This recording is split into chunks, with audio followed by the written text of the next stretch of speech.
ရှမ်းပြည်နယ်တောင်ကြီးမြို့မှာလူအများစိတ်ဝင်စားနေတဲ့မြေယာစီမံကိန်းတစ်ခုပေါ်ပေါက်လာပါတယ်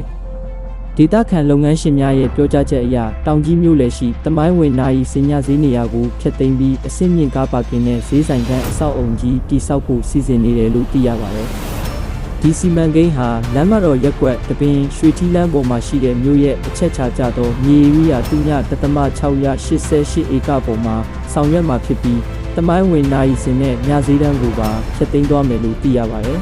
။စီမံကိန်းလုပ်ပိုင်ခွင့်ကိုတီဟာကုမ္ပဏီထံချထားပေးခဲ့ပြီးအဆိုပါကုမ္ပဏီပိုင်ရှင်မှာတောင်ကြီးမြို့ခံစီးပွားရေးလုပ်ငန်းရှင်စော်လင်းအောင်ဖြစ်တယ်လို့ဒေသခံများကပြောကြပါတယ်။သတင်းများအရစီပင်တာယာရေးဌာနအနေနဲ့မြေငါးရန်ခအဖြစ်နှစ်စဉ်ကျပ်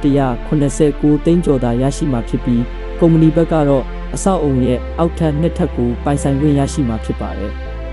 ဒါအပြင်အပေါ်ထပ်ကားပါကင်နေရာများမှာရရှိမဲ့ဝင်ငွေ90%ကိုကုမ္ပဏီကရရှိပြီးစီပင်ဘက်ကို10%သာခွဲဝေပေးမယ်လို့ဆိုပါတယ်။လက်ရှိအချိန်ထိအဆောက်အုံမတည်ဆောက်ရသေးပေမဲ့ဆိုင်ငန်းများကို3,400ကျော်ကနေ9,000ကျော်အထိကြိုတင်ရောင်းချနေတယ်လို့ဒေသခံလုပ်ငန်းရှင်များကပြောကြပါတယ်။ဒေသခံအချို့ကတော့အများပြည်သူပိုင်နေရာကိုပုဂ္ဂလိကလုပ်ငန်းအတွက်အသုံးပြုမှုတမိုင်းဝင်နေရာဖျက်သိမ်းမှုနဲ့စီမံကိန်းပွင့်လင်းမြင်သာမှုအပေါ်စိုးရိမ်မှုတွေရှိနေကြပါတယ်။တချို့ကတော့မြို့ဖွံ့ဖြိုးရေးအတွက်လိုအပ်တဲ့စီမံကိန်းတစ်ခုလို့မြင်ကြပြီးတချို့ကတော့ပြည်သူပိုင်နေရာများကိုထိန်းသိမ်းသင့်တယ်လို့သုံးသပ်နေကြပါတယ်။ဒီစီမံကိန်းအပေါ်တင်ဘယ်လိုမြင်ပါသလဲ